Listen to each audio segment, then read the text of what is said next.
नमस्कार दोस्तों, Delhi current affairs TM में आप सबका स्वागत है। यदि आप जेईई मेंस और नीट की परीक्षा देने वाले स्टूडेंट हैं तो वीडियो आपके लिए काफ़ी हेल्पफुल होने वाली है, तो वीडियो को एंड तक बने रहे।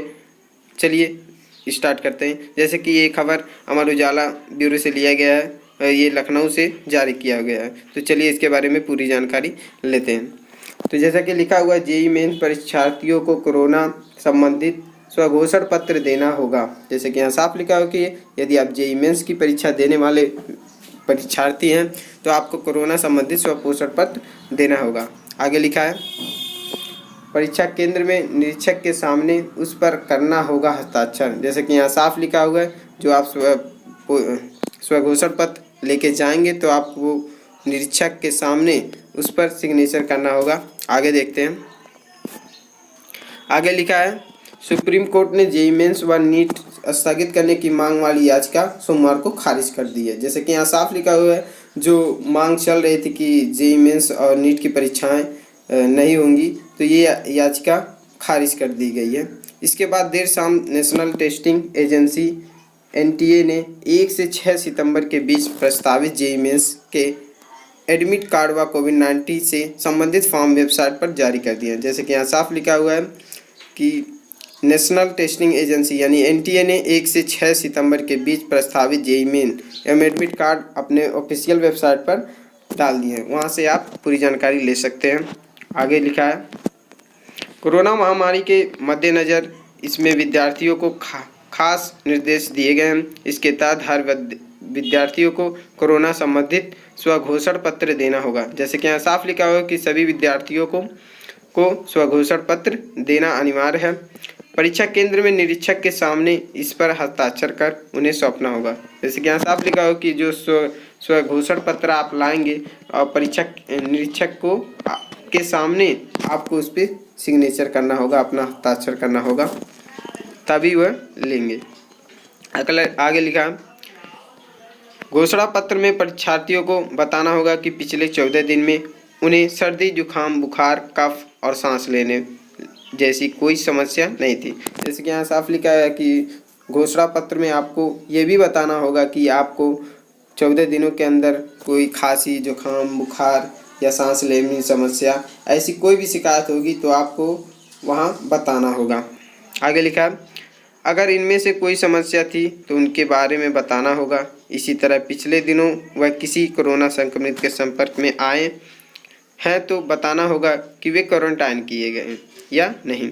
जैसे कि यहाँ साफ लिखा है कि यदि आप किसी कोरोना मरीज के संपर्क में आए हैं तो आपको क्वारंटाइन किया गया या नहीं, ये सारी बातें आपको बतानी होगी,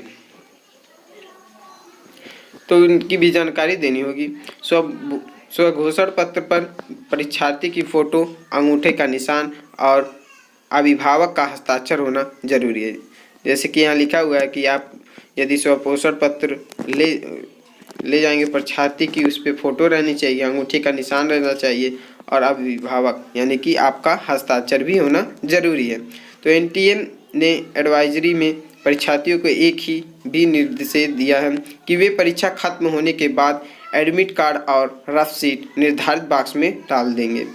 वहाँ पर जैसे कि यहाँ साफ लिखा है कि वहाँ पर एक बॉक्स दिया रहेगा जिसमें आपको अपनी परीक्षा खत्म होते ही आपको एडमिट कार्ड, रफ शीट और निर्धारित बॉक्स में डाल देना है। ठीक, ऐसा नहीं करने पर आपके खिलाफ कार्रवाई की जाएगी। यदि आप ऐसा नहीं करेंगे तो आपके खिलाफ कार्रवाई वहाँ पर होगी और आपको अयोग्य करार दिया जाएगा। जैसे कि यहाँ साफ लिखा हुआ है, आपको अगर ये काम आप नहीं करेंगे तो आपको अयोग्य करार दिया जाएगा।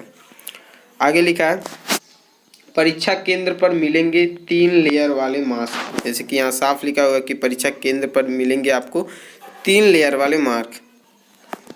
तो परीक्षा केंद्र में प्रवेश के दौरान हर परीक्षार्थी के तापमान की जांच की जाएगी और उन्हें 3 लेयर वाले मास्क उपलब्ध कराए जाएंगे।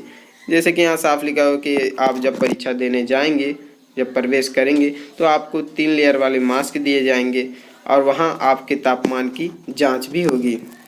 आगे देखते हैं, इसी मास्क को परीक्षा के दौरान इस्तेमाल करना होगा।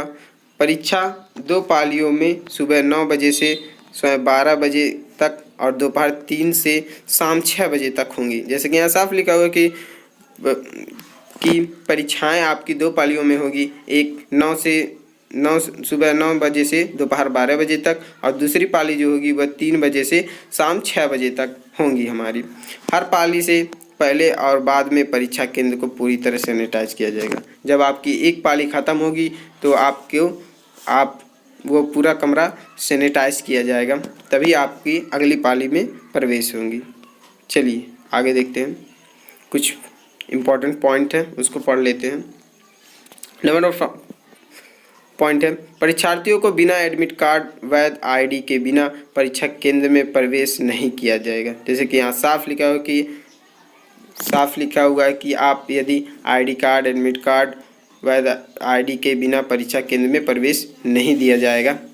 अगला लिखा है बाल पॉइंट पेन यानी कि बाल पेन, हैंड सैनिटाइजर, पारदर्शी पानी का बोतल और एक अतिरिक्त पासपोर्ट साइज फ़ोटो लानी होगी। जैसे कि यहाँ साफ लिखा हुआ कि आपको बाल पेन, हैंड सैनिटाइजर भी लाना होगा, पारदर्शी बोतल यानी कि पानी की बोतल लाना होगा और एक पासपोर्ट साइज फ़ोटो भी लानी होगी।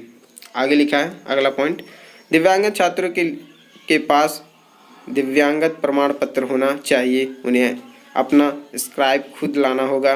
स्क्राइब को शैक्षिक प्रमाण पत्रों से संबंधित स्वघोषण पत्र, कोविड-19 संबंधित स्वघोषण पत्र और वैध सरकारी आईडी कार्ड लाना होगा। जैसे कि यहाँ साफ लिखा हुआ है यदि आप दिव्यांगत हैं यानी किसी तरीके से आप अच्छे हैं कुछ भी हैं तो आपको दिव्यांगत का प्रमाण पत्र लाना होगा और उन्हें अपना स्क्राइबर भी लाना होगा, शैक्षिक प्रमाण पत्र लाना होगा, स्वघोषण पत्र भी लाना होगा। ये सारी चीज़ें आपको लाना अनिवार्य है। आगे लिखा है अगला पॉइंट है,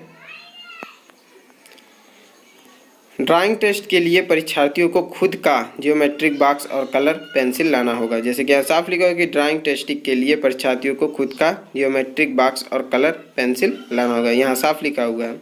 तो वीडियो आपको अच्छा लगा तो लाइक और सब्सक्राइब कीजिए और बेल आइकन को प्रेस कर दीजिएगा ताकि जब भी मैं किसी परीक्षा से रिलेटिव आपको पोस्ट डालूं तो आपको मिलती रहे। धन्यवाद। जय हिंद।